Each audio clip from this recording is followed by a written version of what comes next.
Hello बच्चों।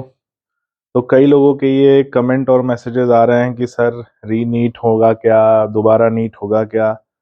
तो मैं आपको बता दूं, देखो नीट एग्जाम में गड़बड़ियां तो हुई हैं भाई, ये बात तो सामने आ गई है।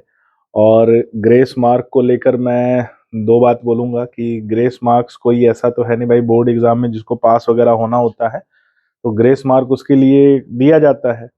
नीट एग्जाम में ग्रेस मार्क से क्या होता है कि एक का फायदा होता है और दूसरे का नुकसान होता है। तो ये अब मामला जो है ये कोर्ट के पास जा चुका है और उसमें हमारा या किसी का भी बोलना जो है वो उचित नहीं है।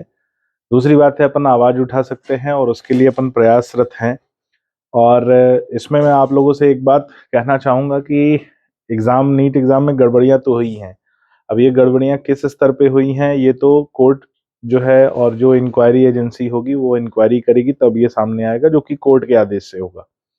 दूसरी बात ये कि जब हम इस तरह की गड़बड़ी की बात करते हैं तो एक बात मैं आप लोगों से शेयर कर दूं कि 2007 में सीपीएमटी जब होता था यूपी में, तो वहां पर भी कुछ इसी तरह का जो है गड़बड़ी सामने आया था, थोड़ा सा इससे अलग था। वहाँ कुछ आंसर की मिसमैचिंग वगैरह थी, तो वहां पर हुआ था कि दोबारा से मेरिट लिस्ट निकाली गई थी और कॉपीज दोबारा से चेक हुई थी और स्कोर दोबारा से पब्लिश किया गया था। तो यहाँ पर चूंकि गड़बड़ी जो है वो एक ही दो सेंटर पर यानी एक लोकलाइज्ड एरिया में ही गड़बड़ी जो है देखी जा रही है। इसलिए जहां तक हमें लगता है एमपी में, मध्य प्रदेश के बच्चों से बात करें तो एमपी में ऐसी कोई गड़बड़ी सामने नहीं आई है। तो हम एमपी के बच्चों के लिए बोलें कि यहाँ के बच्चों के लिए तो दोबारा नीट नहीं होने वाला। अगर कोर्ट का आदेश आएगा तो जहां पर गड़बड़ी हुई है उन सेंटर पर दोबारा नीट होगा और बाकी मेरिट लिस्ट दोबारा से आ सकती है। ज्यादा से ज्यादा यही होगा बच्चों, इससे ज्यादा होने की कुछ भी गुंजाइश नहीं है।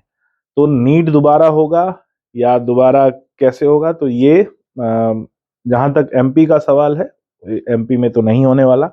और एमपी के बाहर के लिए मैं कोई टिप्पणी नहीं कर सकता, ठीक है, क्योंकि मैं उस मामले का जो है स्पेशलिस्ट नहीं हूं कि मैं एमपी के बाहर के लिए कुछ उस पर टिप्पणी करूं।